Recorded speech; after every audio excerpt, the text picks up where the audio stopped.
don't know that there's another way that we've introduced on the show. Granted that, you know, there might be another way. You know, he might get Crowley to talk, or he might get another demon to talk, or maybe Castiel's got some newfound power with Metatron in his situation, and he can. I don't know. There's question marks there of what's going to happen, but there's definitely an option on the table. I don't know if it'll work, because then again, you've got Dean is probably going to be a little more powerful than a regular demon with the Mark of Cain, and so I don't know how, you know, if that locks the demon in even more or what. But these are all questions that I have as well. So I'll be interested to see how the writers play it out.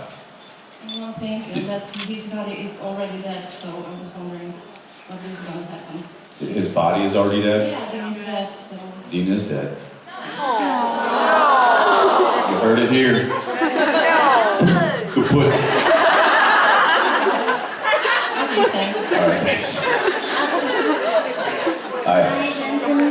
Oh my God, my heart is racing so fast right now. Since I love comic books and superheroes, I was wondering, have you ever read comic books? Have I ever read comic books? Yes. I mean, yes, I have, but I wasn't a big comic book reader as a kid. But I have seen a bunch, yes. And if you could choose to be one superhero, who would you choose? Captain America!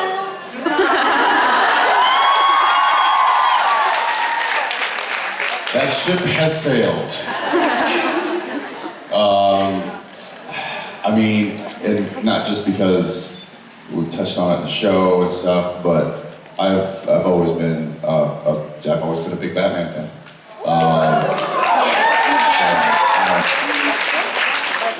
Which would be great, because I could just use my regular voice as Bruce Wayne and then my Dean voice as Batman.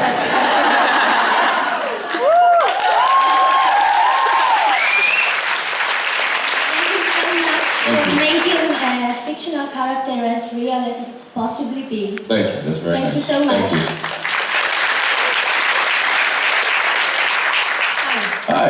Great to meet you. I love your work. And I study directing in Germany.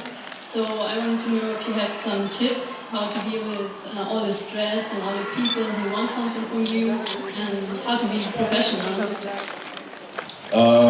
Tips on directing. You know, it depends. It really depends on what kind of project you're doing. This would be a good question for Misha too, because he's done a few different types of projects. You know, I've only done a show, directing-wise, so you know, what works for me is I will say that homework is your best friend. If you show up on set and you've got all of your ideas written down, and you've got, you know, ideas like your wish list of what you hope to get, your necessary list, things you have to get, and then you can kind of watch the time and see, hey, I got it, you know, we're moving really well, we're doing really good today, I'm gonna get some stuff off my wish list here because we've got some extra time, but I gotta make sure that I get everything I need, because otherwise the editors won't have what they need to tell the story. So it's, you really gotta cover yourself, but you also gotta do it in an artistic fashion, otherwise you're just, you know, we call it hosing it down. So you just like, just hosing, just get a camera and just shoot everything. And I actually had a couple of different directors give analogies of what directors are like. And one director, I was sitting, a very, very famous film director, I happened to be at dinner with him, and he was giving me his take on the different kinds of directors. And he said there are two types of directors. There are hunters and there are gatherers. He said gatherers will go out and they will collect. They'll be like, oh look, there's some potatoes and there's some carrots, and then oh, there's a rabbit. I'll grab a rabbit, and I'll get all this stuff together and I'll take it back home and I'll be like, okay, let's see, I've got potatoes and carrots and a rabbit. Oh, I'll make a rabbit stew. A hunter goes out and he's like, you know what? I'm gonna kill a snow leopard today. He'll go, he'll post up, he'll wait outside that cave or whatever, and you'll see, deer walking by. Nope. You'll see a moose walking by. Nope. You'll see, all different kinds. And it's like, nope, I'm waiting because I know exactly what I want. I'm going to wait until I get it. And, there's few hunters out there that are like, Stanley Kubrick was one. What do you see is better?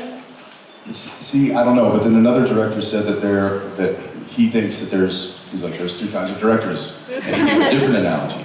One was, there are artists and there are craftsmen. And it's kind of the same thing, but I would fashion myself as more of a craftsman, as opposed to an artist. And I think I understand the technicality of filmmaking, so I'm able to kind of utilize that and make sure that I get all the technical stuff. And I'm looking at it more of like a carpenter looking at something as opposed to a sculptor looking at a piece of marble. It's just like they're artistic ways of doing things, and then there's craftsman ways of doing things. And I don't think there's anything wrong with either of those. So you just gotta decide what you want to be and go for it. Thank you. Thank you. Hi. Hi. First of all, you're amazing. Well, thank you. Make sure you tell everybody else that comes up here that. My question is Reminder. the next season. What's that? Next season? Yes. Yeah. Now that Dean is a demon, will there be a friendship between Dean and Crowley? More than already? Yeah, I don't know. I don't know what to expect with what they're going to do with Dean. Whether or not he and Crowley are going to partner up and go evil on the world, or whether or not Dean will go off and do his own thing. I will say that Crowley will play a big role in next season, obviously. I know just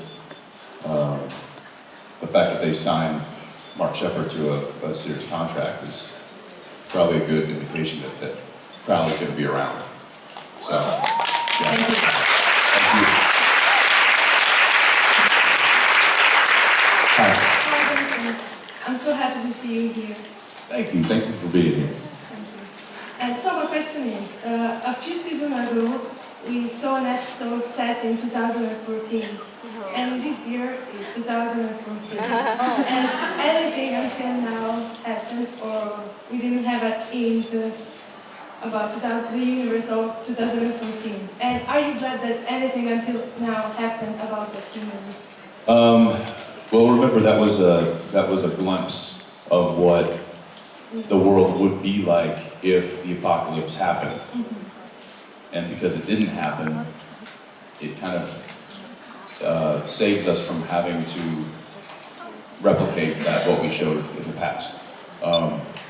So yeah, I don't know what it's going to look like, but we started talking about that. In fact, Misha and I were talking about it. I was like, so at what point do you start becoming a hippie? I mean, because we're 2014 now. Like, yeah, maybe you should start wearing sandals. I don't know. But I guess technically that was just what could happen, and because it didn't happen, then that world doesn't really exist or doesn't need to exist. Okay, thank you very much. Thank you. I think we've got one more question. They're trying to pull me on stage, man. It's all right, I'll be back. Yes, go ahead. Hi. In season 8, you had shoot with your father. So I'm wondering how was, because he was director and in this episode, and it wasn't too hard to give him a role. Yeah, I didn't really direct. My dad was in the last episode that I directed, and I didn't really direct my dad. It's kind of a funny ground. I just kind of suggested things to him. I'm like, hey, Dad, I don't know, if you're feeling it, maybe you want to hit this part. Because the camera's over here. And he'd look at me and be like, yeah, I could do that. Like, whatever. whatever, I mean, you know, that's fine too, whatever you want, just okay. And I turn around to the crew and be like, no, my dad was awesome. He was, and he gave a little speech after he was done shooting to the crew, and he was, brought a few of them to tears, actually. Just how thankful he was that, you know, they had been such a family to me, and while, you know, because I don't get to see my family very often, so. Yeah, that was a real pleasure just having him on set and getting to work with him, and there wasn't a whole lot of directing. I kind of let him do what he does, and that's, and I didn't need to direct him. So, thank you for your question. Yeah, all right guys, I gotta roll.